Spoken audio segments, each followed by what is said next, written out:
Good evening and welcome to all of you in this YouTube channel of the GATE classes, which is a great initiative of the TQ faculties. Myself Vivekanand and I am teaching you electromagnetic theory, and this is lecture number 16 in which I will cover the third numerical session of electromagnetic theory. I have selected some very important problem based on capacitance, inductance, voltage, etc., and I will give you the solution of those problems, and these all the problems were asked by the GATE authorities in the last 5 years. Okay, let's start today's session with the first problem. Problem number 1. This is problem number 1, and the statement is the capacitance of a air filled parallel plate capacitor is 60 picofarad when dielectric slab whose thickness is one half the distance between the plate is placed on one of the plates covering it entirely. The capacitance becomes 86 picofarad. Neglecting the fringing effect and relative permittivity of the dielectric is up to 2 decimal places.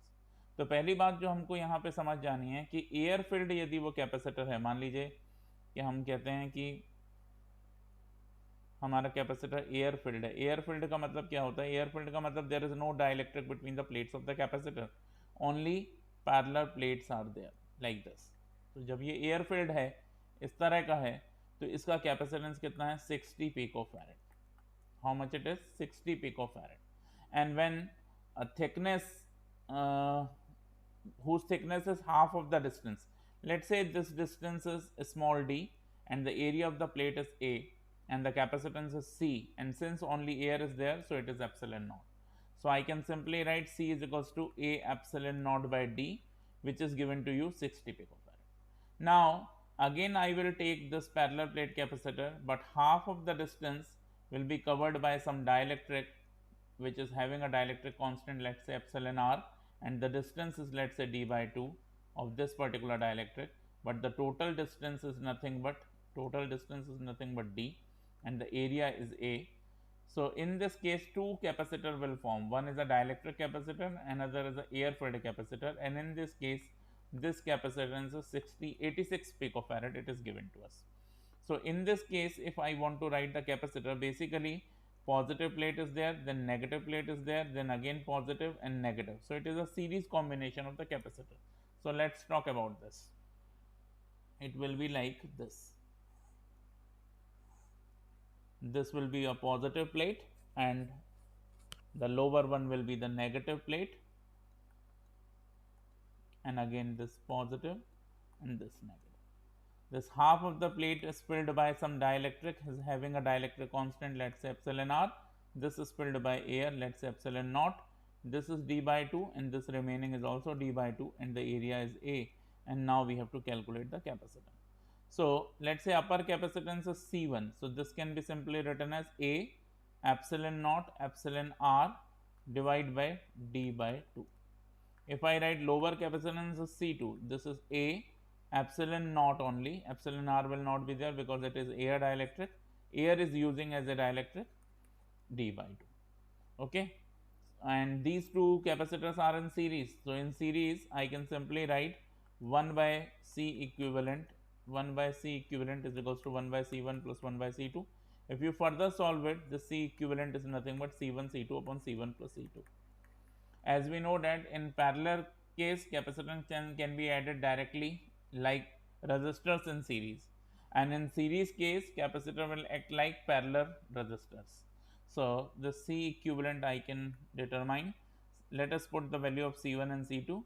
This is A epsilon naught epsilon r divided by d by 2 and A epsilon naught divided by d by 2 and divided by sum. इन दोनों का सम करते हैं यदि हम, तो A epsilon naught by A epsilon naught by d by 2 को तो common ही ले सकता हूँ मैं, तो क्या बचेगा मेरा epsilon r plus 1. Okay, yes, so this will cancel out completely. So the C equivalent is nothing but A epsilon naught epsilon r divided by d by 2 in the bracket epsilon r plus 1. आप देखिए पिछले case में हमने निकाला हुआ है A epsilon naught by d is 60 picofarad, Okay, so what I can write, C equivalent is equals to 2A epsilon naught by D into epsilon R divided by epsilon R plus 1. So this value is 60 picofarad, and this new value of the capacitor, how much it is? 86 picofarad. So this is 86 is equals to 2 into 60 into epsilon R upon epsilon R plus 1. So I can simply write epsilon R upon epsilon R plus 1 is equals to 86 by 120. ठीक है, इस equation को हम solve कर लेते हैं. If I solve this equation, epsilon R upon epsilon R plus 1 is equals to 86 by 120. Epsilon R upon epsilon R plus 1 is equals to 86 upon 120. So this is simply 120 epsilon R is equals to 86 epsilon R plus 86. Then I can write 34 epsilon R is equals to 86 and epsilon R is equals to 86 divided by 34. If you calculate this value, this is 2.529 approximately 2.529. ठीक है, इसका मतलब वो जो dielectric हमने डाला है उसका डाइलेक्ट्रिक कांस्टेंट कितना होना चाहिए? 2.529. लेकिन हमसे आंसर पूछा 2 डेसिमल प्लेसेस में, so I can write only 2.52. ठीक है, you can also write 2.53, no issue. ठीक है, बिकॉज इट इज 2.529 ना, तो इसको मैं एक बढ़ा के भी लिख सकता हूँ. तो जो रेंज होगी आंसर में वो 2.52 से 2.53 2.54 तक होगी. ठीक है, okay, let's move to the next problem. This is problem number 2. यहाँ पे देखिए, ये बहुत ही कंसेप्चुअल क्वेश्चन है. एक पैरेलल प्लेट कैपेसिटर हमें दिखाई दे रहा है जिसमें ए पार्ट और बी पार्ट दिखाया गया है. ए पार्ट में लिखा है एप्सिलॉन आर बराबर 1, मतलब यहाँ पे क्या है? Air. This is nothing but air capacitor. और बी पार्ट में देखिए एप्सिलॉन आर बराबर 4 लिखा है, इसका मतलब यहाँ पे क्या है? कोई डाइलेक्ट्रिक है. ठीक है, और प्लेट के बीच का डिस्टेंस कितना है? 2 सेंटीमीटर. अब कहा क्या जा रहा है? स्टेटमेंट पढ़ते हैं. A parallel plate capacitor filled with two dielectrics is shown in figure. If electric field in the region 1 is 4 kilovolt per centimeter, this is the electric field in the region 1, this region, ठीक है. Then find out the electric field in the region B, यानी इस region में electric field हमें चाहिए.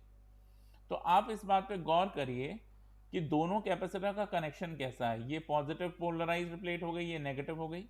Again this is positive polarized plate and ये negative हो गई. तो प्लस प्लस से ऐड हो रहा है, यानी ये माइनस माइनस से ऐड हो रहा है. तो it is nothing but a parallel connection. तो किस तरह का कनेक्शन है? पिछले प्रॉब्लम में हमने देखा था सीरीज कनेक्शन है, इस प्रॉब्लम में हमने पाया parallel connection. So when capacitance are connected in parallel, when capacitors are connected in parallel, what does it mean? It means their voltages are equal, so V1 equal to V2. But what actually the voltage is? Voltage V बराबर electric field into distance between the plate, ऐसे ही लिख सकते हैं ना. अब आप देखें दोनों कैपेसिटर के लिए, चाहे ए और बी को लूँ, तो ए के लिए भी प्लेट्स के बीच का डिस्टेंस 2 सेंटीमीटर है, बी के लिए भी प्लेट का डिस्टेंस 2 सेंटीमीटर है, यानी d1 is equals to d2. और जैसे ही d1 इक्वल टू d2 हुआ, यानी फाइनली क्या मिलेगा? E1 equal to E2. Means both the electric fields are equal, and if electric field in the region 1 is given to you, that is 4 kilovolt per centimeter, the electric field in the region B also 4 kilovolt per centimeter. So answer is 4 kilovolt. I hope it is clear to you. It's a very simple and conceptual problem. यानी कहने का मतलब ये है कि अगर हम parallel plate के बीच में डाइलेक्ट्रिक किस तरह से लगते हैं, मैंने थ्योरी क्लास में बताया था दो तरह के इंटरफेस होते हैं, एक पैरेलल इंटरफेस और एक परपेंडिकुलर इंटरफेस. पैरेलल इंटरफेस मतलब डाइलेक्ट्रिक को हमने कैसा रखा है? प्लेट के पैरेलल. और परपेंडिकुलर इंटरफेस मतलब हमने डाइलेक्ट्रिक को किस तरह से रखा है? प्लेट के परपेंडिकुलर. तो आप यहाँ पे देख रहे हैं प्लेट के परपेंडिकुलर इस तरह से, ये प्लेट्स हैं ऐसे परपेंडिकुलर, मतलब लाइक दिस. ठीक है, you can say like this. ये मैंने ब्लैक पेन से जो दिखा रहा हूँ ये डाइलेक्ट्रिक है, ये परपेंडिकुलर टू द प्लेट है, दोनों हाथ को मैंने प्लेट बना दिया. तो परपेंडिकुलर है हमारा डाइलेक्ट्रिक प्लेट के, ऐसे केस में पैरेलल कनेक्शन बनता है. और जब भी ऐसा होगा, भले ही दोनों की डाइलेक्ट्रिक कांस्टेंट अलग हो, लेकिन फील्ड सेम आएगी क्योंकि वोल्टेज सेम है और डिस्टेंस प्लेट के बीच का वो भी सेम है. यानी सीधा सीधा कंसेप्ट V1 बराबर V2, so E1 D1 equal to E2 D2, hence D1 equal to D2, so electric field will also be same. Let's move to the problem number 3. ठीक है, प्रॉब्लम नंबर 3 पे चलते हैं. C is the capacitance of a parallel plate capacitor with air as dielectric. यहाँ पे मैं आपको बता दूं, यहाँ पे कुछ इस तरह का है डायग्राम, ठीक है। ये C कैपेसिटर का कैपेसिटेंस है, ठीक है, with air as a dielectric, मतलब यहाँ पे एयर रखी गई, यानी एप्सिलॉन आर यहाँ 1 हो गया, ओनली एप्सिलॉन नॉट यहाँ पे दिखाई देगा। और एप्सिलॉन नॉट की वैल्यू तो आप जानते हैं, it is a universal constant. How much it is 8.85 into 10⁻⁻12 farad per metre, या इसी को हम लिख सकते हैं 8.85 pico farad per metre. Please remember its value, ठीक है। अब आप आगे चलिए। C is the capacitance of a parallel plate capacitor with air as a dielectric and if half of the entire gap as shown in figure, यहाँ पे figure नहीं था तो मैंने फिगर क्लियर कर दिया because I remembered that particular question which was asked earlier in the GATE exam। तो इन दोनों के बीच का जो आधा पोर्शन है ना, इस तरह से ये पोर्शन हमने डाइलेक्ट्रिक से भर दिया, ठीक है। तो इसका डाइलेक्ट्रिक कांस्टेंट मान लीजिए एप्सिलॉन आर है और यहाँ कुछ नहीं है तो एयर ही है, तो आधा पोर्शन भर दिया। तो आधा पोर्शन भर दिया तो डिस्टेंस तो डिवाइड नहीं हो रहा है, प्लेट के बीच का डिस्टेंस तो सेम है, लेकिन एरिया आधा, क्योंकि आधा पोर्शन भरा ना, तो a/2 this and a/2 this, it is like this, filled with the dielectric of the permittivity, let's say epsilon r, then find the expression for the modified capacitor। तो ये जो दूसरा कैपेसिटर, ये पहली कंडीशन है, ये दूसरी कंडीशन है। दूसरी कंडीशन में जो आपको दिखाई दे रहा है, इसका हमें कैपेसिटेंस निकालना है। तो आइए चलते हैं, देखते हैं कैसे निकाल सकते हैं इसको, ठीक है। ये हाफ ऑफ द पोर्शन हमने डाइलेक्ट्रिक से फिल कर दिया, epsilon r, this is epsilon naught, this is a/2, this is also a/2 and distance between the plate is d। So दो कैपेसिटर बन गए, और यहाँ कमाल की बात यह है कि दोनों कैपेसिटर पैरेलल में हैं, क्योंकि again dielectric is placed perpendicular to the plates, and when the dielectric is placed perpendicular to the plate, it means which connection it is, parallel connection, ठीक है। तो इस तरह से हमारे पास ये कंस्ट्रक्शन हमने कर दिया, इसका कॉन्फ़िगरेशन जो आपको दिखाई दे रहा है। अब C1 पहले वाले को लेता हूं मैं, a/2 area, epsilon naught, epsilon r नहीं है, और डिवाइड बाय d। C2 दूसरे वाले को लेता हूं मैं, तो a/2 एरिया फिर से आधा हुआ, एप्सिलॉन नॉट भी है, एप्सिलॉन आर भी है, और d है यहाँ। और जो कि दोनों का कनेक्शन कैसा है, पैरेलल कनेक्शन, और कैपेसिटर में जो डाइलेक्ट्रिक फील्ड किया उसका इंटरफेस कैसा है, मैं यहाँ लिख दे रहा हूँ, perpendicular interface of dielectric। perpendicular interface of dielectric is the synonym of parallel connection। अगर parallel connection है मतलब डाइलेक्ट्रिक का इंटरफेस परपेंडिकुलर ही होगा, ठीक है। तो C इक्विवेलेंट क्या आएगा इस केस में, this is simply C1 plus C2, so I can simply write a/2, epsilon not भी कॉमन, d भी कॉमन, तो क्या बचेगा 1 प्लस एप्सिलॉन r, ठीक है, 1 प्लस एप्सिलॉन r। तो अब आप देखिए, जब पहले हमने सिर्फ एयर रखी थी यहाँ पे प्लेट के बीच में, और डिस्टेंस क्या था d, और एरिया क्या था a, तो इस समय c को यदि लिखता मैं, तो ये c क्या होता, a epsilon naught by d, ठीक है।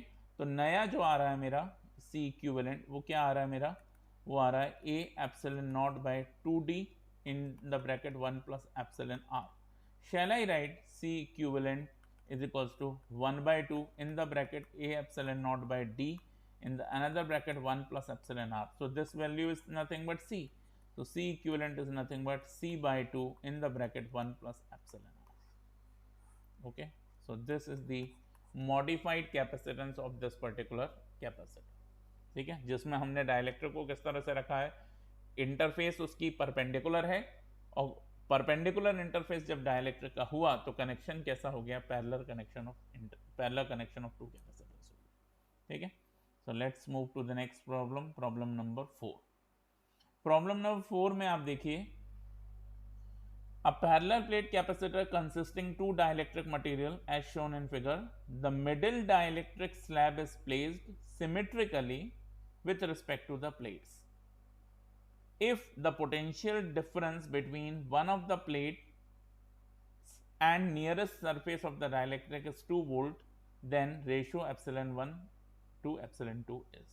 इसमें डायग्राम मैंने फिर से नहीं बनाया है, मैं यहाँ डायग्राम बना के आपको ये क्लियर कर देता हूँ condition. It is like this, ये कैपेसिटर की दो प्लेट हैं, ठीक है, जिनके बीच का डिस्टेंस कितना है, डिस्टेंस लेट से स्मॉल d है, और हमने यहाँ पे जो है डाइलेक्ट्रिक रख दिया इस तरह से, ठीक है। सिमेट्रिकली रखा है, मतलब इसका जो टोटल डिस्टेंस है ये d/2, प्रॉब्लम में गिवन है ये, ठीक है, मैंने डायग्राम नहीं बनाया था इसलिए मैं बना दे रहा हूँ, मुझे याद भी है प्रॉब्लम। तो ये देखिए, ये जो पहली प्लेट है ये पॉजिटिव पोलराइज प्लेट ले ली, ये negative, this is having a potential 10 volt, it is given in the problem. अब आपसे कहा जाता है middle dielectric slab is placed symmetrically, तो सिमेट्रिकली मतलब ये जो डाइलेक्ट्रिक स्लैब हमने बीच में डाली है, इसकी पॉजिटिव प्लेट या पहली प्लेट से जो इसका डिस्टेंस होगा, दूसरी प्लेट या नेगेटिव प्लेट से भी उसका डिस्टेंस उतना ही होगा। तो ये d/2 है, टोटल d है, तो निश्चित तौर पे ये कितना बचा, ये बचा d/4, ये क्या बचा d/4, और ये क्या बचा d/2। अब डायग्राम में आपको लग रहा होगा कि d/4 d/2 से बड़ा कैसे हो सकता है, लेकिन समझने वाली बात है। This is d/4, this is d/4, because I am not drawing the diagram with dimensions, ठीक है। The important thing is grab the concept and solve the problem, d/4 d/4 and this is d/2। तो ये जो line थी इसका मतलब समझ में आया, the middle dielectric slab is placed symmetrically with respect to the other plates, ठीक है। symmetrical मतलब इधर से जितना डिस्टेंस उधर से भी उतना डिस्टेंस, और इधर से जितना पोटेंशियल डिफरेंस उधर से भी उतना पोटेंशियल डिफरेंस। तो आगे देखिए वो क्या लिख रहा है, if the potential difference between one of the plates, मतलब अगर किसी दो प्लेट में से एक प्लेट को लें तो पोटेंशियल डिफरेंस उसका and nearest surface of the dielectric interface is 2 volt, मतलब अगर मैं ये वाला डाइलेक्ट्रिक यहाँ पे भरा है मैंने, तो डाइलेक्ट्रिक की दो सरफेस हो गई, एक ये सरफेस हो गई और एक ये सरफेस हो गई। ये सरफेस किसके नियर है, इसके, और ये सरफेस किसके नियर है, इसके। तो अगर मैं दोनों प्लेट में से कोई भी एक प्लेट लूं, if potential difference between one of the plates, दो प्लेट हैं तो उनमें से एक लेनी है, इसलिए one of the plates, and the nearest surface of the dielectric interface is 2 volt, मतलब if I take this surface of the dielectric and this one of the plate, or if I take this surface of the dielectric and this one of the plate, then the difference between the potential between these two is nothing but 2 volt। तो ये भी 2 volt का potential difference है, ये भी 2 volt का potential difference है। अब कमाल की बात ये है कि ये यदि 10 है तो ये 0 वोल्ट है, ये 0 है, यहाँ 2 वोल्ट का पोटेंशियल डिफरेंस है, इसका मतलब इसका पोटेंशियल कितना हो गया, इसका पोटेंशियल हो गया 2 वोल्ट। और ये 10 वोल्ट है, यहाँ से जाने पे पोटेंशियल कम हो रहा है, क्योंकि तभी तो हम 10 से 0 की तरफ जा रहे हैं, तो 2 वोल्ट कम हो गया, तो ये कितना हो गया 8 वोल्ट। इसका मतलब डाइलेक्ट्रिक स्लैब जहां पे हमने डाली है उसकी जो दो प्लेट हो गई, क्योंकि डाइलेक्ट्रिक स्लैब है तो उसमें भी दो सरफेस हो गए, एक हाई पोटेंशियल सरफेस हो गया, एक लो पोटेंशियल सरफेस हो गया, तो एक का पोटेंशियल कितना हो गया 8 वोल्ट और दूसरे का कितना हो गया 2 वोल्ट। इतनी बात यदि हमें समझ में आ रही है तो अब बस एक कंसेप्ट बचता है, ये पॉजिटिव प्लेट है, this is negative plate, this is positive plate, this is negative plate, so plus minus, so it is nothing but series. I can again draw this particular diagram, see,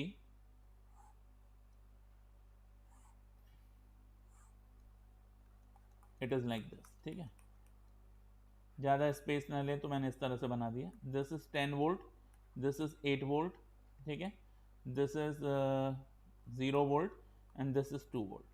नीचे से चले तो 0 से 2, 2 से 8 और 6, तो ये पोटेंशियल डिफरेंस कितना हो गया 6 वोल्ट का हो गया ये, ठीक है।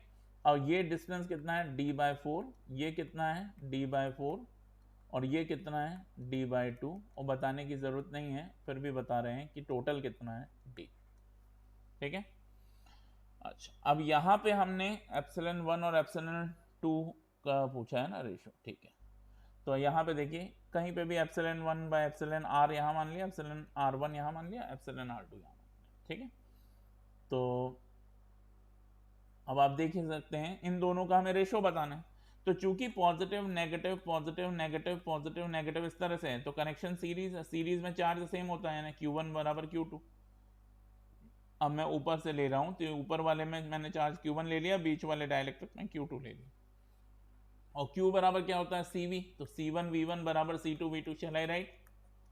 अच्छा, अब ऊपर वाले का कैपेसिटेंस लिखना है तो area of the plate let से A, एरिया सबके लिए सेम आएगा, because dielectric slab is placed parallel to the plate, and whenever dielectric slab is placed parallel to the plate there is no division of area, there is a division of distance between the plate, and whenever dielectric slab is placed perpendicular to the plates there is no division of distance between the plate, there is a division of area, ठीक है।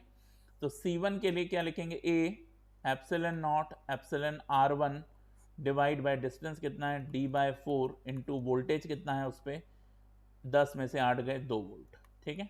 C2 यदि मैं लिखता हूँ बीच वाले dielectric slab के लिए तो एरिया कितना A epsilon naught epsilon R2 divide by distance between the dielectric slab जो हमने डाली उसकी मोटाई कितनी है d/2 है, तो d/2 मल्टीप्लाइड बाय पोटेंशियल कितना है 8 वोल्ट में से 2 वोल्ट गए यानी 6 वोल्ट, ठीक है। अब आप देखिए A से A कैंसिल, एप्सिलॉन नॉट से एप्सिलॉन नॉट कैंसिल, D से D कैंसिल हो गया। अब क्या बचता है ये 4 दूनी 8 epsilon R1 is equals to यहाँ पे क्या बचता है 6 दूनी 12 एप्सिलॉन R2 12 एप्सिलॉन R2, ठीक है। वोल्ट से वोल्ट तो दोनों ही रहेगा ना, ये वोल्ट यूनिट लिख दी थी मैंने, इसको लिखने की जरूरत नहीं, मैग्नीट्यूड बस हमें चाहिए। So 8 epsilon R1 is equals to 12 epsilon R2. So whenever I take the ratio epsilon R1 by epsilon R2, this is simply 12 by 8. 4 3 ja 12, 4 2 ja 8. So I can simply write epsilon R1 ratio epsilon R2 is equals to 3 ratio 2. ये problem भी gate में पूछा गया है पहले, ठीक है। तो बहुत इंपॉर्टेंट प्रॉब्लम था क्योंकि प्रॉब्लम की लैंग्वेज थोड़ी सी हमें कंफ्यूज कर रही थी, लेकिन अगर हम ध्यान से देखेंगे तो it is a very simple problem, ठीक है। तो I hope it is clear to you. आइए नेक्स्ट प्रॉब्लम की तरफ रुख करते हैं। This is problem number 5। प्रॉब्लम नंबर 5 में देखिए, now this is a problem which is based on dielectric losses. तो जनरली हमें डाइलेक्ट्रिक लॉस का कंसेप्ट समझ में नहीं आता। डाइलेक्ट्रिक लॉस लॉसी कैपेसिटर में होता है, तो लॉसी कैपेसिटर का रिप्रेजेंटेशन सर्किट में कैसे करते हैं वो समझ में नहीं आता। तो आई थिंक इस प्रॉब्लम के ज़रिए आप ये समझ जाएंगे कि एक लॉसी कैपेसिटर को किस तरह से रिप्रेजेंट किया जाता है और उसके डाइलेक्ट्रिक लॉसेस 10 डेल्टा वगैरह कैसे मेजर किए जाते हैं। आइए स्टेटमेंट देखते हैं। A lossy capacitor CX rated for an operation of 5 kilovolt 50 hertz is represented by an equivalent circuit, ठीक है, with an ideal capacitor CP in parallel with a resistor RP। यानी यहाँ तो बता ही दिया ये जो लॉसी कैपेसिटर होता है, लॉसी कैपेसिटर मतलब the capacitor in which losses takes place, power losses takes place, मतलब जो गर्म हो जाएगा चलने पर। जैसे आप उसे AC सप्लाई देंगे तो हीट अप होने लगेगा। आइडियल कैपेसिटर क्या होता है जिसमें किसी भी प्रकार का पावर लॉस ना हो। आइडियल इंडक्टर जिसमें किसी भी प्रकार का पावर लॉस ना हो। लेकिन जब लॉसी कैपेसिटर मतलब उसमें पावर लॉस हो रहा है तो वो पावर लॉस तो रजिस्टर में ही होता है, यानी लॉसी कैपेसिटर में भी एक रजिस्टर है, लेकिन कनेक्शन उसका कैसा रहेगा आइडियल कैपेसिटर के साथ पैरेलल रहेगा। ये यहाँ पे लिखा हुआ है। The value of the CP is found to be 0.012 microfarad and value of the RP is 1.25 mega ohm, ठीक है। Then the power loss and 10 delta of the lossy capacitor operating at the rated voltage respectively are, ठीक है। तो आइए सबसे पहले मैं आपको रिप्रेजेंटेशन सर्किट के द्वारा बना देता हूँ। ये साइनोसॉइडल सप्लाई है, ठीक है। यहाँ पे हम एक कैपेसिटर लगाते हैं और एक रजिस्टर लगाते हैं पैरेलल में। ये बन गया हमारा lossy capacitor. This is CP, this is RP and this entire circuit is, ये जो सर्किट है, ठीक है, इसको मैं CX कह देता हूं या लॉसी कैपेसिटर कह देता हूं, ठीक है। और ये है वोल्टेज और फ्रीक्वेंसी यहाँ पे रहेगी, ठीक है। वोल्टेज दिया है मेरे ख्याल से 5 किलो वोल्ट और फ्रीक्वेंसी दी है 50 हर्ट्ज। और इस रजिस्टर कैपेसिटर की वैल्यू भी हमें दी है RP 1.25 मेगा ओम, लिख लेते हैं यहाँ पे RP 1.25 मेगा ओम और CP दिया है 0.102 माइक्रोफैरड। चेक कर लेते हैं एक बार, 0.102 microfarad. Okay, now this data is given to us, ठीक है।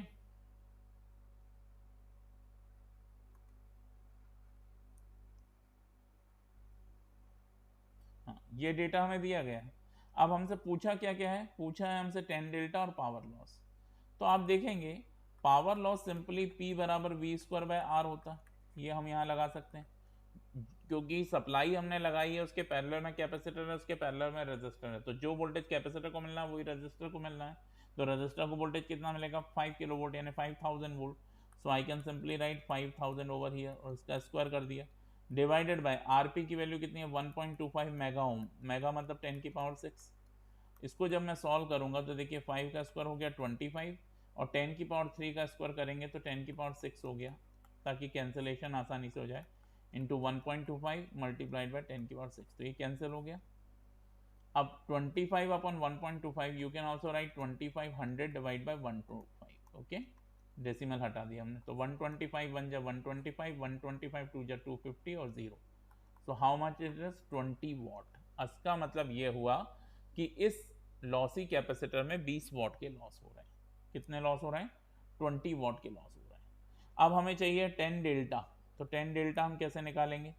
Tangent of delta is equals to 1 upon quality factor. ठीक है, इंस्ट्रूमेंटेशन में भी आपने पढ़ा होगा, जो क्वालिटी फैक्टर है उसका इन्वर्स करने पे 10 डेल्टा मिल जाता है, and which is nothing but 1 upon omega C P R P. तो हमें कैपेसिटर दिया है, रजिस्टर दिया, दोनों की वैल्यू डालें, फ्रीक्वेंसी का गुणा करें, इन्वर्स कर दें, 10 डेल्टा मिल गया। अब 1 अपॉन ओमेगा मतलब 2 पाई एफ, एफ की वैल्यू कितनी है 50, सी पी यानी 0.102 माइक्रो फैरेड मतलब 10 की और -6 मल्टीप्लाइड विथ आरपी, आरपी कितना 1.25 मेगा मतलब 10 की घात 6। ठीक है, इसको सॉल्व कर लें तो 10 की और -6 + 6 कैंसिल हो जाएगा, और बाकी इसको मल्टीप्लाई करने सॉल्व कर लें तो ये वैल्यू निकल के आती है 0.025। ठीक है, यानी power loss in this particular lossy capacitor is 20 watt and 10 delta of this particular lossy capacitor is 0.025। तो आप देखिए यहाँ ऑप्शन में कहाँ सेटिस्फाई हो रहा है, ऑप्शन नंबर सी सेटिस्फाई हो रहा है। ठीक है, option number C 20 watt and 0.025। कुछ न्यूमेरिकल्स मैंने ऐसे लिए हैं जिसमें ऑप्शन नहीं है, क्योंकि आजकल गेट के पैटर्न में fill in the blank type के क्वेश्चन आने लगे जिसमें नेगेटिव मार्किंग नहीं होती, आपको न्यूमेरिकल सॉल्व करके आंसर वहाँ लिखना होता है डेसिमल के 2 प्लेसेस या डेसिमल के 3 प्लेसेस तक। और जहाँ ऑप्शंस दिए हैं वहाँ पे गेट के पुराने प्रॉब्लम्स हैं, वो मल्टीपल चॉइस क्वेश्चन है, उसमें चॉइसेस दी हैं, तो मैंने भी चॉइसेस यहाँ पर दिखाई हैं। ठीक है, आइए चलते हैं अगले सवाल पर, which is nothing but problem number 6। Problem number 6 पे हम फोकस करें तो देखिए, capacitor is made with a polymeric dielectric having epsilon r is equals to 2.26 and a dielectric breakdown of 50 kilovolt per centimetre. ठीक है, the permittivity of the free space is 8.85 picofarad per meter. If the rectangular plates of the capacitor have the width of 20 centimeter and length 40 centimeter, the maximum electric charge in the capacitor is। तो हमें देखिए electric field दे दी है, epsilon not की value दी है, वैसे भी हमें याद है, एप्सिलॉन आर भी दिया है, प्लेट के डायमेंशन भी दे दिए हैं, और हमसे बोला गया है कि कैपेसिटर कितना मैक्सिमम चार्ज स्टोर कर सकता है। We know that capacitor is a charge storing device. Okay, so very simply charge Q is equals to C into V। और यदि हम कहते हैं मैक्सिमम कितना चार्ज स्टोर कर सकता है, now it depends upon maximum voltage. Now how can I write the value of the capacitance? Value of the capacitance is A epsilon naught epsilon R by D into voltage Vm. You can also write A epsilon naught epsilon R into Vm by D. Okay, so this maximum charge stored by capacitor can be written as A epsilon naught epsilon R into maximum electric field। और maximum electric field क्या है? कोई भी capacitor, उसके अंदर यदि आपने dielectric रख दिया तो उस डाइलेक्ट्रिक की जितनी डाइलेक्ट्रिक स्ट्रेंथ है वहां तक की फील्ड वो बर्दाश्त कर सकता है, और उससे ज्यादा जैसे ही हमने उसमें इलेक्ट्रिक फील्ड दी तो उसके अंदर जो डाइलेक्ट्रिक मौजूद है उसका डाइलेक्ट्रिक ब्रेकडाउन हो जाएगा, मतलब dielectric is no more dielectric, now it is a conductor. ठीक है, तो जो चीज जिसके लिए बनी है वो अगर काम नहीं कर रही तो उसकी कोई यूटिलिटी नहीं है। रजिस्टर का काम है करंट को अपोज करना, डाइलेक्ट्रिक का काम है डाइलेक्ट्रिक या इंसुलेशन क्रिएट करना between the plates, positive polarized and negative polarized plates of the capacitor, है ना। तो आइए, चार्ज मैक्सिमम बराबर एरिया, देखिए 20 centimetre into 40 centimetre, so I can right here 20 into 40 और सेंटीमीटर 10 की और -2, 20 को भी बदलेंगे 40 को भी बदलेंगे तो 10 की और -2 इंटू -2 10 की और -4। Epsilon naught we know that how much it is 8.85 into 10 की और -12। Epsilon r is given I think 2.26, yes पॉलीमेरीन है ये 2.26 पॉलीमेरिक। ठीक, एप्सिलॉन आर हो गया। और EM की वैल्यू हमें कितनी दी है यहाँ पे 50 किलोवोल्ट पर सेंटीमीटर, एयर की होती है 30 किलोवोल्ट पर सेंटीमीटर, तो एयर में एप्सिलॉन आर 1 होता है, यहाँ पे एप्सिलॉन आर 2.26 है, मतलब इसकी जो इलेक्ट्रिक फील्ड है वो ज़्यादा आएगी, डाइलेक्ट्रिक डिस्टेंस ज़्यादा होगी। तो कितनी दी है यहाँ पे 50 किलोवोल्ट, किलोवोल्ट है तो नॉर्मल वोल्ट में कन्वर्ट करेंगे तो मल्टीप्लाइड बाय 1000 आएगा, है ना।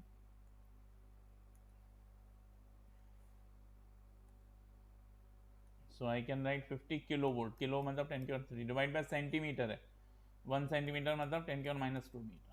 अब इसको हम सिंप्लीफाई कर लेते हैं, ठीक है। तो इसको जब आप सिंप्लीफाई करेंगे तो आप देख सकते हैं, अगर मैं माइक्रोकूलम में कहूँ बात, इसको ऊपर ले जाऊंगा तो 10⁵ हो जाएगा, ठीक है।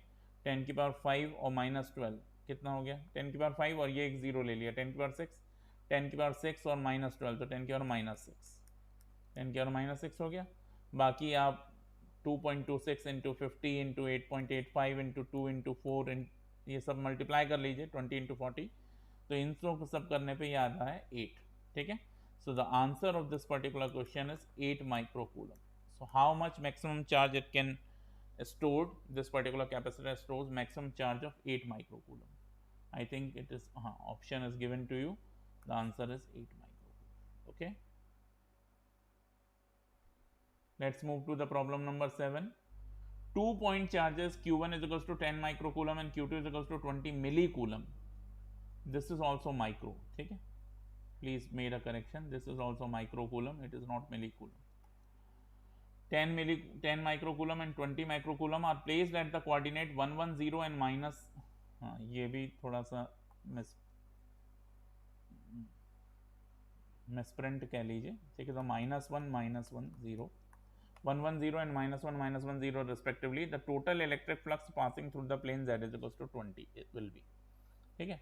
तो यहाँ पे हमें ये देखना है कि जो हमारा XY प्लेन है, यहाँ पे 110 कहाँ पे आएगा, 110 मतलब x में 1, y में 1, z में 0, यानी this is nothing but a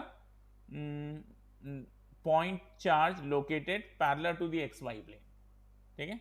point charge कहाँ पे है, एक्स वाई मतलब x भी 1 है, y भी 1 है, तो मैंने यहाँ पे z 0 ही बनाया है, तो x में 1, y में 1 मतलब यहाँ कहीं इस तरह से लोकेशन आ जाएगी इसकी, और दूसरे की इस तरह से आ जाएगी। अब z बराबर 20, तो एक ऊपर आ जाएगा z बराबर 20 और एक आ जाएगा z बराबर -20 नीचे, ये है, इसको हम 110 मान लें प्लेन में, और इसको हम मान लें -1 -10। So this particular is having a charge of 10 microcoulomb and this is having a 20 microcoulomb. Since both the point charges are located symmetrical towards the origin, from the origin, hence the total flux passing through this psi or charge q, which is nothing but the closed surface integral of d dot ds, closed surface integral of d dot ds, it will be equal to both the point charges, average of both the point charges. So one is 10, another is 20 microcoulomb. So 10 plus 20, 30, 30 by 2 is 15 microcoulomb. So the answer of this particular problem, charge is equals to 15 microcoulomb. Okay, so the correct answer is C, 15 microcoulomb. Let's move to the problem number 8.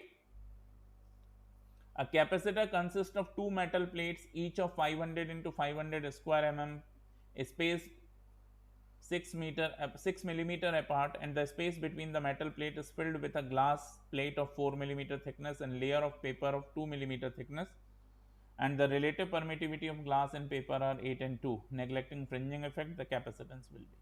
So again it is a combination, मतलब इस तरह से हमने रख लिया, ठीक है।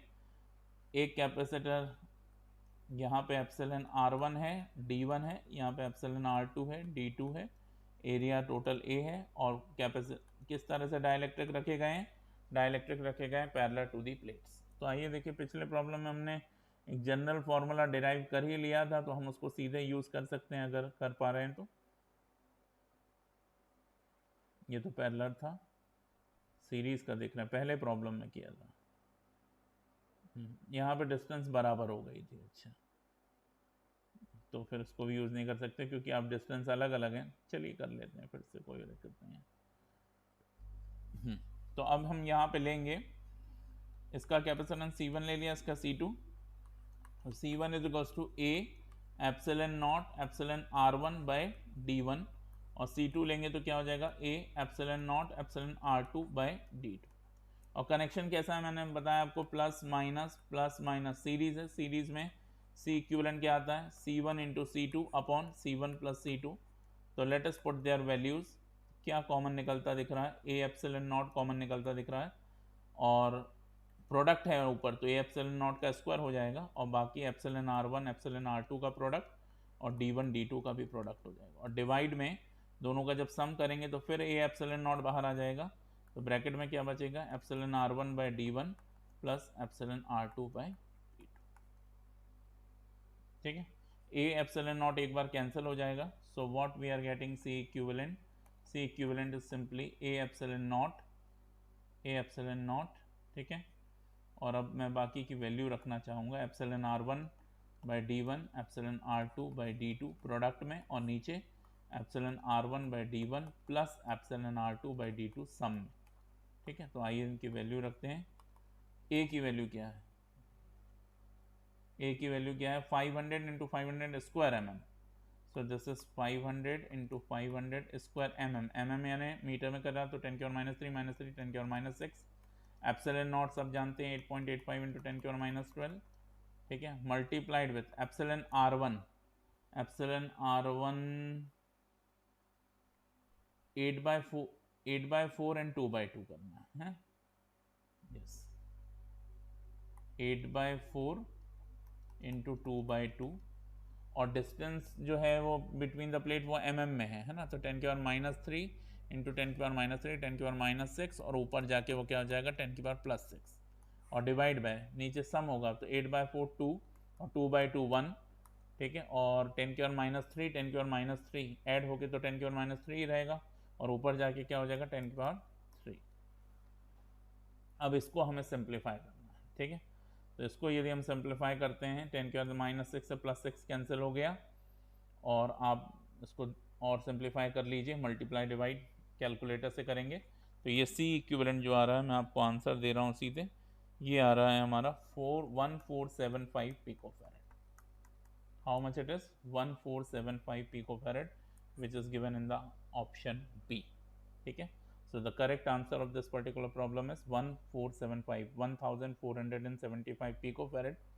ठीक है, इतना हो जाएगा। नैनोफैरेड में कहते तो क्या हो जाता 1.475 नैनोफैरेड, but all the answers are given in picofarad, that's why I am saying it is 1475 picofarad।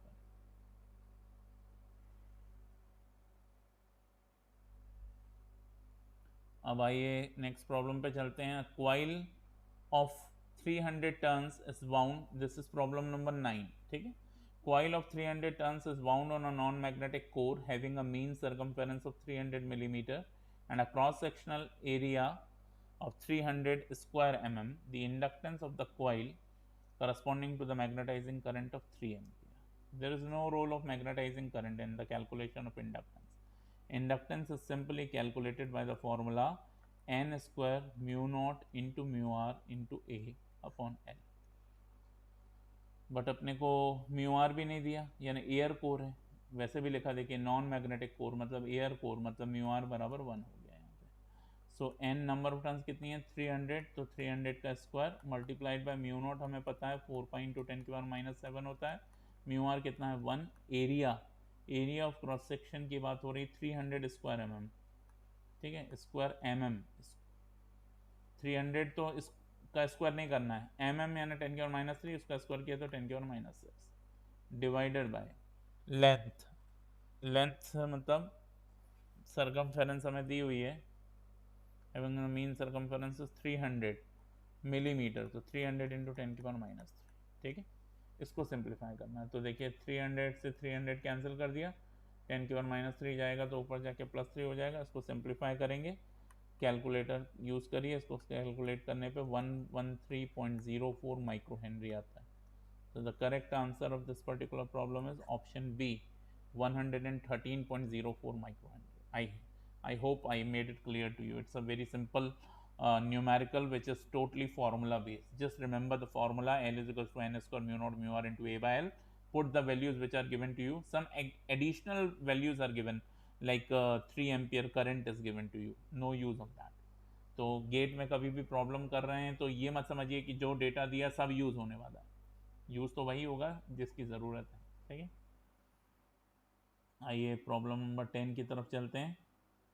Problem number 10, a parallel plate capacitor shown in figure. It is made by two square plate, 400 millimeter side, square plate है ना. तो area क्या हो जाएगा 400 into 400 into 10 to the power minus 6. The 14 millimeter space between the plate is filled by the two layers of dielectric. Epsilon r is equals to 6 millimeter thick and epsilon r is equals to 8 millimeter thick. Neglecting the fringing edge, the capacitances. So इस प्रॉब्लम में देखिए directly we can utilize this particular formula which we have derived in the last problem. C equivalent is equals to A epsilon naught product upon sum. Okay, so I can do this.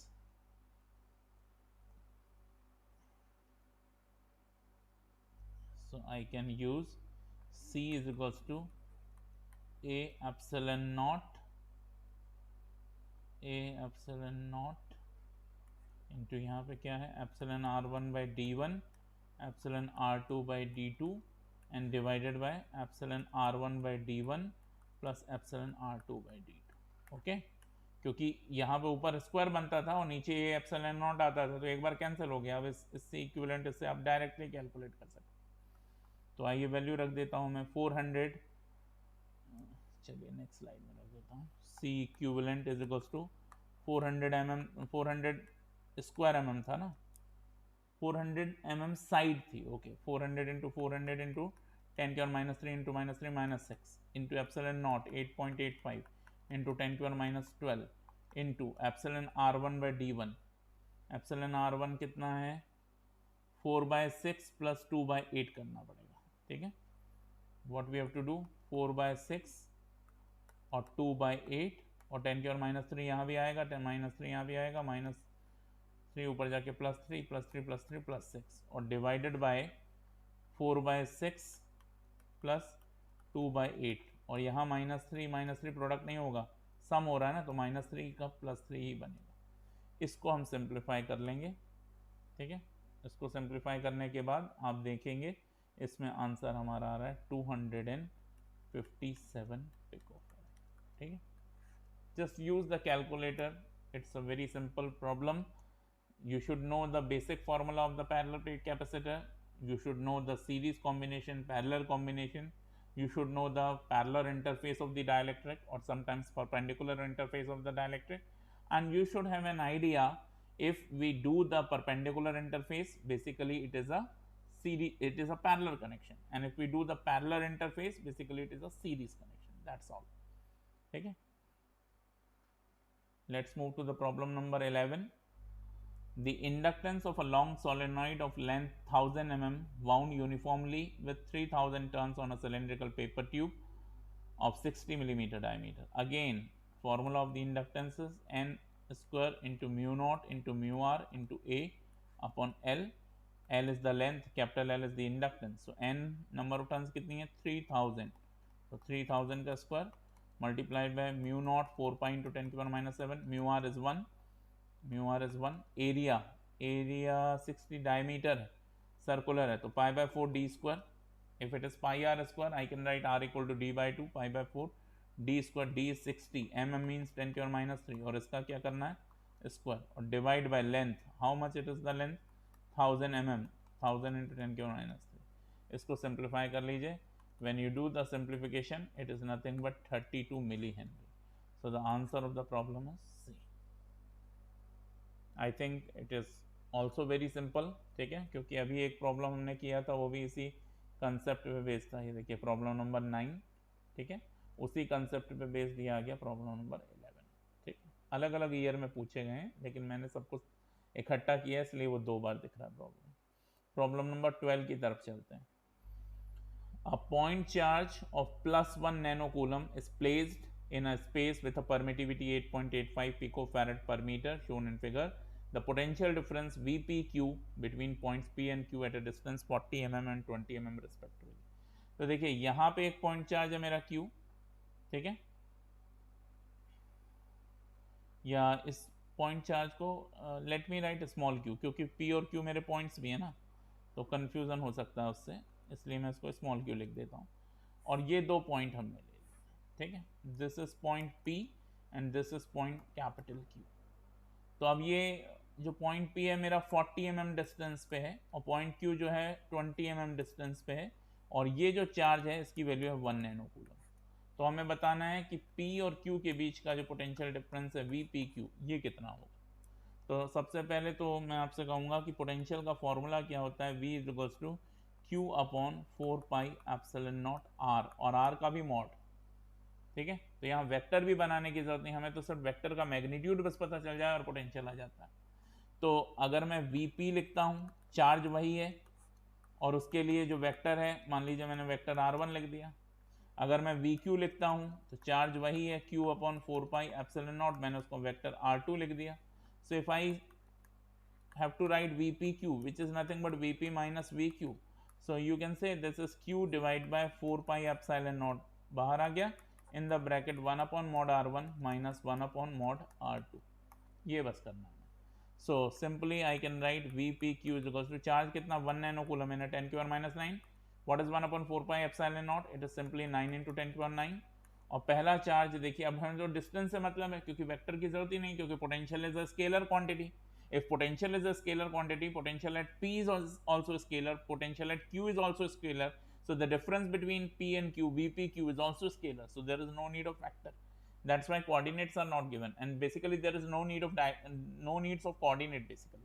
Okay, so I can simply write as 1 upon 40 mm and a 40 into 10 to the minus 3 minus 1 upon 20 and a 20 into 10 to the minus 3. So simply you can write 10 to the minus 9 plus 9 cancel, that is 9, और 10 की और minus 3 ऊपर जाएगा, 10 की और plus 3 हो जाएगा, उसको बाहर ले लिया, और 1 upon 40 minus 1 upon 20। If you resolve this, 1 by 20 को I can write 2 by 40, 1 by 40 minus 2 by 40 is again minus 1 by 40। So this VPQ is also written as 9000, ठीक है, बाय 40 विथ माइनस साइन। समझ में आया? 1 बाय 40 माइनस 1 बाय 20, 1 बाय 20 को you can write 2 by 40, 1 by 40 minus 2 by 40 minus 1 by 40। So इसको यदि मैं simplify करूँ, 0 से 0 कैंसिल, और 900 by 4 is nothing but 225, so it is minus of 225 volts. So the answer of this particular problem is minus of 225 volts. So the option B is correct. Okay, let's move to the next problem, problem number 13. A parallel plate capacitor has an electrode area 100 square mm. तो area में direct दिया है, square mm है, तो 10 की और minus 6 से multiply हो जाएगा, विद अ स्पेसिंग 0.1 mm, 10 की और माइनस 3 से मल्टीप्लाई हो जाएगा between the electrode. Dielectric between the plate is air, permittivity हमें पता है, charge on the capacitor is 100 volt, ठीक है, चार्ज बोला है लेकिन दिया पोटेंशियल है। The stored energy in the capacitor is, so we know that Q is equals to CV, ये तो चार्ज होता है, and energy of the capacitor अगर मैं उसे इलेक्ट्रोस्टैटिक एनर्जी E से दिखाऊं तो it is nothing but half CV square, ठीक है। If I know the voltage, I can write 1/2 C को मैं क्या लिख सकता हूँ, A epsilon naught epsilon R by D, where A is the area of the plate and D is the distance between the plate, into V square. But since here we are talking about air capacitor, basically no dielectric, so epsilon R is 1, so E is equals to 1/2 into A epsilon naught by D into V square. Simply I have to put the values in this particular formula. Okay, E is equals to 1/2 A epsilon naught, epsilon R 1 हो गया, divide by D तो होगा, D यहाँ missing है क्या, नहीं है, into V square, ठीक है, into V square. So E is equals to 1/2, area कितना देखिए 100 स्क्वायर mm था ना, 100 स्क्वायर mm, तो 100 स्क्वायर मतलब mm को किया था 10 की और माइनस 3, स्क्वायर किया तो 10 की और minus 6, multiplied by epsilon naught 8.85 into 10 की और minus 12, divided by distance 0.1 mm था, हाँ 0.1 mm, सो 0.1 mm है तो 10 की और माइनस 3, 10 की और minus 3, multiplied with voltage is 100 volt, तो 100 का स्क्वायर 100 वोल्ट। इसको यदि हम सिंप्लीफाई कर लें तो ये 44.3 आता है, ठीक है, it is 44.3 nano joule. 44.3 nano joules. So answer of this particular problem is option D, 44.3 nano joule. ठीक है. So these are the problems which I want to discuss in this particular lecture. Let's have a look to all the problem once again. Okay.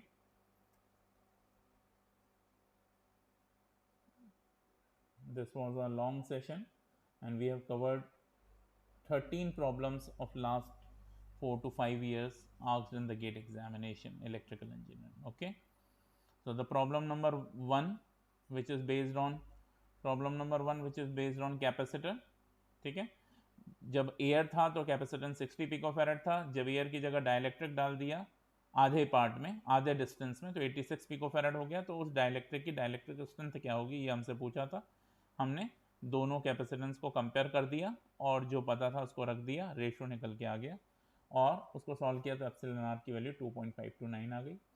दूसरे problem में हमसे बोला गया था कि हमने जो डाइलेक्ट्रिक रखा है परपेंडिकुलर टू द प्लेट रखा है, एक साइड एयर है, आधे डिस्टेंस में कह लीजिए या इक्वल डिस्टेंस हो या अलग भी हो, डिस्टेंस तो बिटवीन द प्लेट सेम है, एरिया किसी भी तरह से डिवाइड हो सकता है. एक जगह एप्सिलॉन आर 1 है, एक जगह एप्सिलॉन आर 4 है. जहां एयर है वहां पे फील्ड है 4 किलोवोल्ट पर सेंटीमीटर. तो डाइलेक्ट्रिक के साइड में फील्ड क्या होगी, तो हमने उसका सीधा सा सोल्यूशन दिया कि when capacitors are in parallel voltages are equal, E1 D1 equal to E2 D2. Since D1 equal to D2 so E1 equal to E2 and that's why it is 4 kilovolt per centimeter. Problem number 3 में हमसे कहा गया था कि air capacitor है और आधे area में फिर हमने कैपेसिटर में डाइलेक्ट्रिक डाला. ठीक है. तो जो नया मॉडिफाइड कैपेसिटेंस आएगा वो क्या होगा, वो हमने निकाला डिराइव करके, तो वो आया C equivalent is equal to C/2 into 1 plus epsilon are.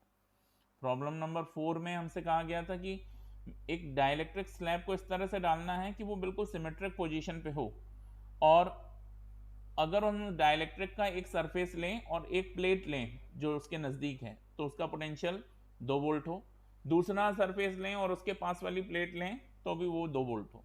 तो टोटल 10 वोल्ट था, इधर से 2 लिया तो 2 वोल्ट आया, उधर से 2 लिया 8 वोल्ट आया, यानी बीच वाली डाइलेक्ट्रिक स्लैब पे 6 वोल्ट का पोटेंशियल आ गया. वो हमने आपको समझाया और क्या चूंकि कनेक्शन सीरीज है तो चार्ज सेम होगा, Q1 बराबर Q2, C1 V1 बराबर C2 V2. सिंप्लीफाई करके हमने एप्सिलॉन R1 और एप्सिलॉन R2 का रेशियो निकाल लिया.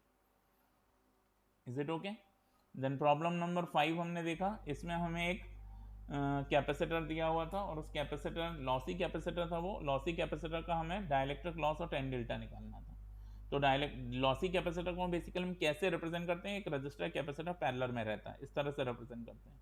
वोल्टेज हमें दिया था 5 किलोवोल्ट 50 हर्ट्ज पे, रेजिस्टेंस 1.25 मेगा ओम दिया था, कैपेसिटर 0.102 माइक्रोफैरड दिया था. हमने वो सर्किट बनाया, सिंपली पावर P बराबर V square by R, value डाली, 20 वॉट का कैपेसिटर का डाइलेक्ट्रिक लॉस आ गया. 10 डेल्टा बराबर 1/Q 1/ओमेगा CP/RP which is also a formula based numerical. We put the values and the 10 delta is 0.025. Okay. Then problem number 6 we have taken. In the problem number 6,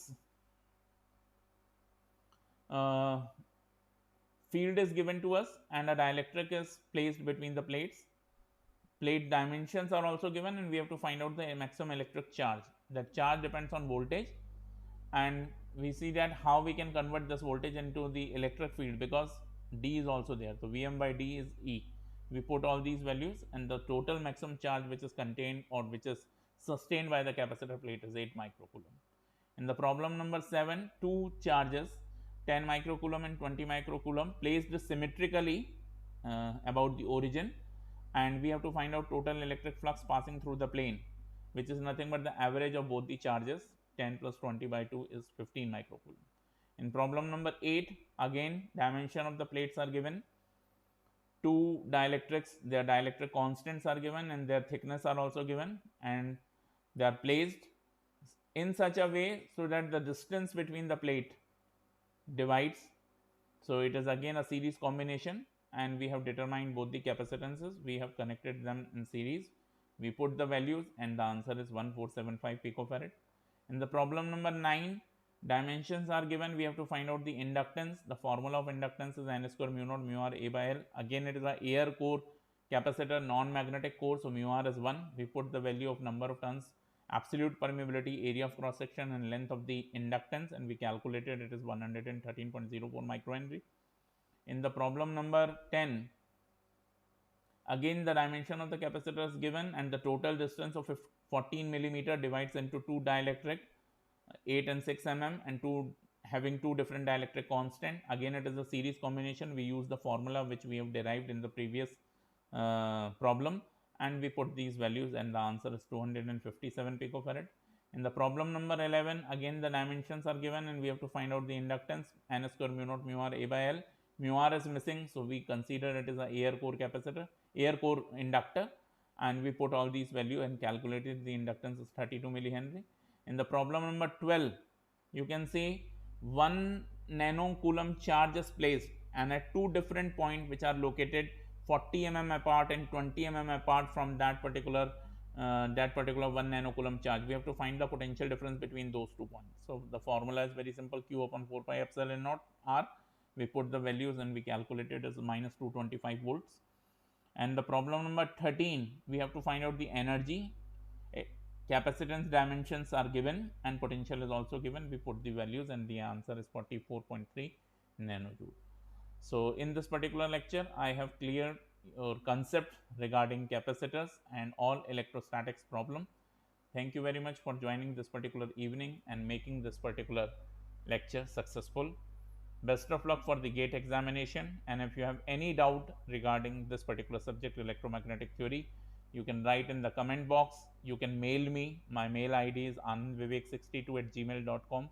I am always ready to solve your queries. If you are least interested, I am most interested to solve your queries, and I will be the most happiest person if I know the queries from your side. Okay, thank you very much. Thank you for everything.